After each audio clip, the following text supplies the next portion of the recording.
I'm really excited to share with you how I run my WordWork morning centers. I've been doing them for the past year and they've worked out really well for my students as a way to get them engaged, communicating, and problem solving first thing in the morning. So my students, what they do when they come in is they do their regular morning routine, then they get to choose which center they're going to. So I actually used this template, but I put it on my whiteboard. And on these lines I have the names of the activities or the centers they can choose from. So this product includes 9 different centers.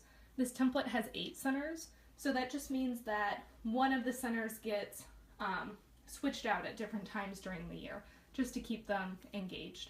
Each star stands for 1 spot, so as you can see, there's no more than 4 students at a center at a given time, and that's been really helpful.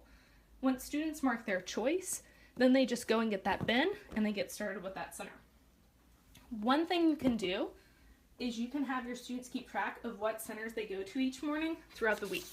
I always tell my students don't go to the same center twice.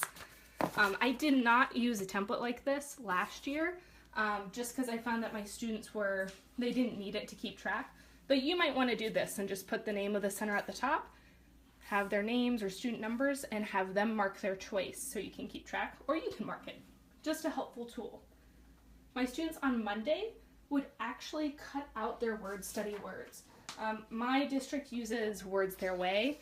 You might use something else, but they typically have their spelling words on a piece of paper and they cut them out on Monday instead of making their choice. This is because they need these words for their morning work centers throughout the entire week. So on Mondays, they just cut out their words, they bookshop and read to self. Tuesday through Friday, they are actually working on their centers.